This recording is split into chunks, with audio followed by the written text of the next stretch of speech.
Welcome. We're going to be doing some gardening today. Going to kick it off with a quick introduction and then take you to the garden.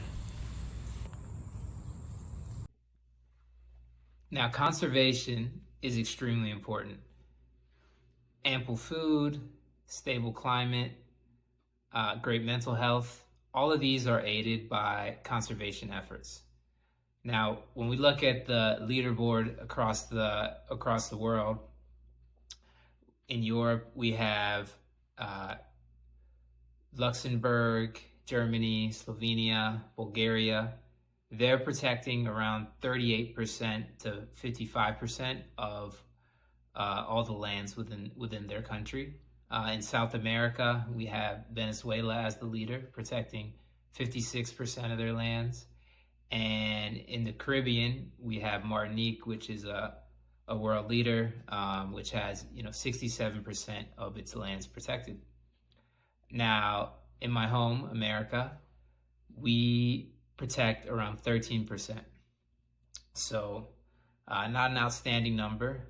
And in America, it's all about things happen by the people. So there has to be interest in it, and then people have to kind of take it among themselves or support people that will protect lands, because that's the way that number is going to increase. Our government, of course, we have public lands and parks,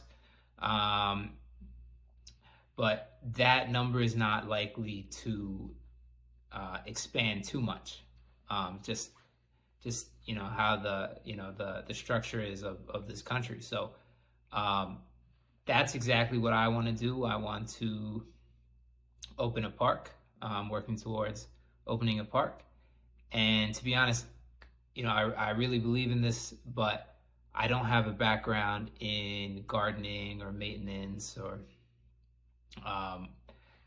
growing flowers or anything like that. And I'm super interested in learning. So that's what this video series is about. It's called Growing with Gardening. And today we're going to start growing a garden.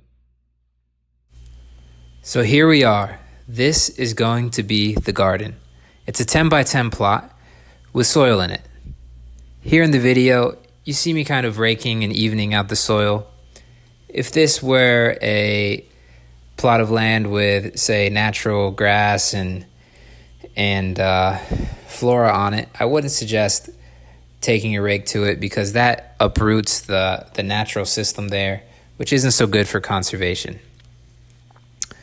So what we're going to do first with this is we're going to collect some data on the soil to kind of understand what's there and also help determine what to plant here. So let's get into that. So I got this tool here. It's a 3-way meter. It measures the pH of the soil, the lightness in the soil, and the moisture in the soil. So what I'm going to do is I'm going to test the different parts of my garden and just get readings on that, because it might help me decide what plants to plant where, and this gives me a basis point of where I'm starting at.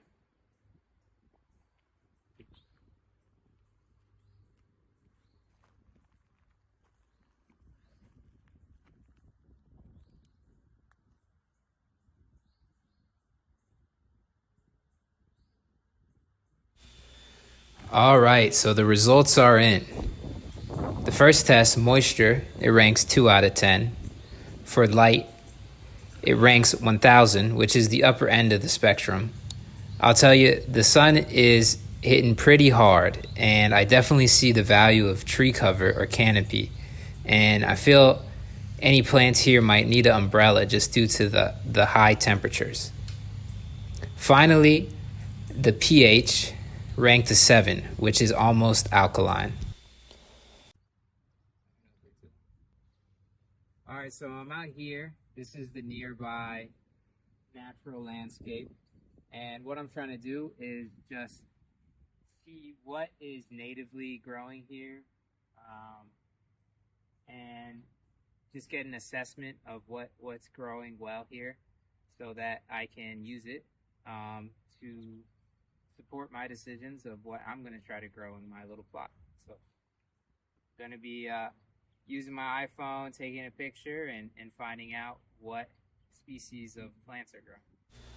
Now, in between this part of the video and the final part of the video, I spent a week in Sweden, and I came across this little garden. It had plenty of pollinators, and I thought, you know what, in a year's time, it would be great if I could have this sort of vision come to my little plot. So just a little visual of what I want to do for this little patch of land.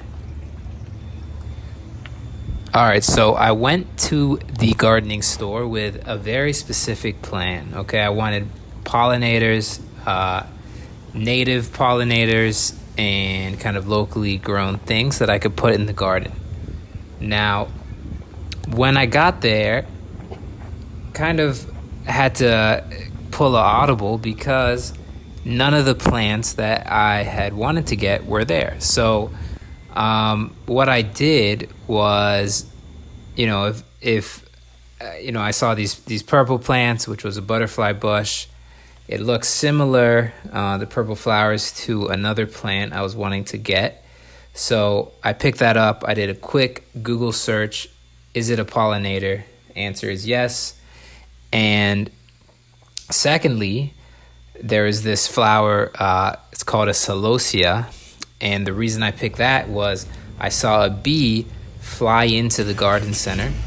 Well, it's outside, it was in the back, but I saw a bee fly over, and I was following it, trying to see, okay, what plant do you like? And it went over to this celosia. I caught it on video here, and it seemed to be loving it. I actually, I waited a few minutes till it was done with the flower, and then I took it to the checkout. So that was my experience. I was like, well, they don't have what I was looking for, and I figured, well, this will work.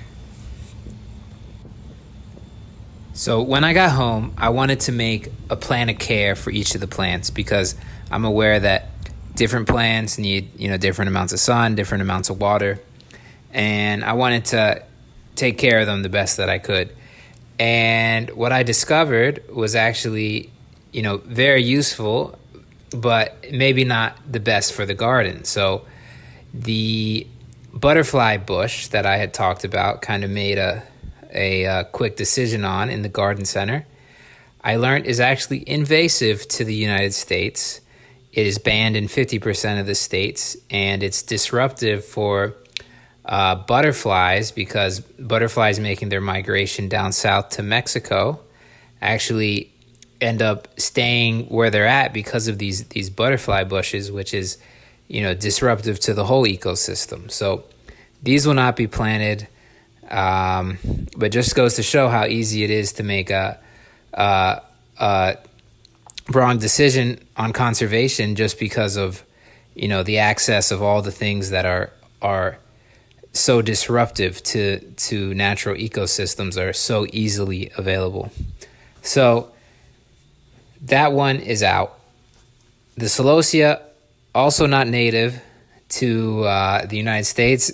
We will plant this one because it's an annual. It doesn't regrow like the butterfly brush. It's native to Tanzania, but this will be okay for the garden. And that's the one that the bee liked. And you see a coneflower as well. That one's native, and it's good to go. That will be planted. That's actually didn't get it for my garden. That's my fiance wanted to plant that one, so that will be planted, but maybe not in my videos. And so finally, I was shopping and I picked up some basil. And I'll be planting that in the garden as well. Well, this is the part where I say thank you for watching. It's a great time to subscribe. I have links below. We have a website where we talk about sustainability and fitness. We have walking tours available of a lot of state parks on the same channel. And next week, we're going to be actually planting the mint and the celosia in the garden. So I'll see you then.